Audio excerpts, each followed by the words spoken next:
সন্তান যে মা ছাড়া কতটা অসহায় সেটা শুধু মা না অসুস্থ হলেই বোঝা যায়।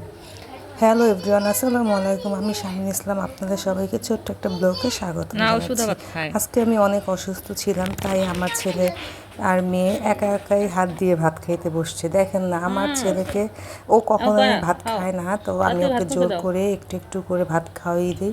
তো আজকে ও নিজে প্লেটে নিজের ভাত নিজের মানে সব কিছু নিজের হাত দিয়ে খাবে, তাই বসছে এখানে ভাত খাইতে বসছে। তো ভাত যদি একটাও ভালো করে খায়, সেম ভাত সেভাবেই ছিল, কিছুই ভাত খায় মুখে নাই, দাও। শুধু নাড়ছে আর মুখে দেওয়ার চেষ্টা করে বাকিটা ওইভাবেই রেখে দিছে।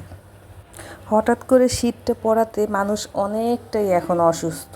সব ঘরে ঘরে সুন্দর করে ভাত জ্বর মুখে দাও। ঠান্ডা বেশি আসেই করে দাও। আছে। তো হঠাৎ করে আমারও ঠান্ডা জ্বর হয়ে গেল, এতটাই হয়েছে যে আমি বিছানা থেকে বেশি মুখে দাও। উঠতেই পারি নাই।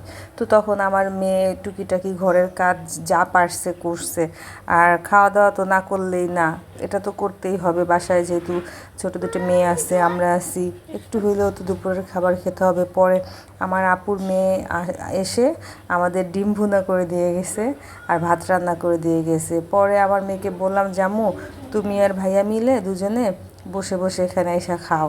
পরে আমার মেয়ে আসছে ভাত নিয়ে, ওরেও দিছে। আমার ছেলে তো এখানে শুধু নাড়তে আছে, এটা দিছো কেন, ওটা দিছো কেন, এটা করছো কেন, এগুলো বলতেছে আমার মেয়েকে। এমন করছো কেন, তো আমাকে ডিম এভাবে দিছো কেন, আবার বলতেছে ঝোল দিছো কেন। সন্তানের জন্য বাবা মা দুজনেই জরুরি।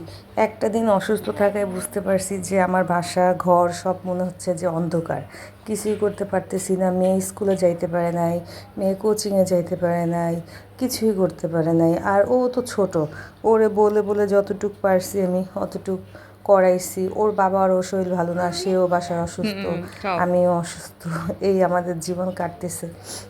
যাই হোক, সব মিলে আলহামদুলিল্লাহ যেমন আছি। আমার থেকেও খারাপ অনেকেই আছে। আলহামদুলিল্লাহ যে আল্লাহ আমাকে এতটা ভালো রাখছে, দুইটা সন্তান দিছে। আমার ছেলে মেয়ে আমার জন্য সব কিছু পৃথিবীতে। আল্লাহর পক্ষ মুখে থেকে দাও ভাত। পৃথিবীতে শ্রেষ্ঠ উপহার একটা বাবা মার জন্য হচ্ছে তার তার মেয়ে সন্তান বা ছেলে, মেয়ে হোক আর ছেলে হোক, সন্তান তো সন্তানই, তাই না?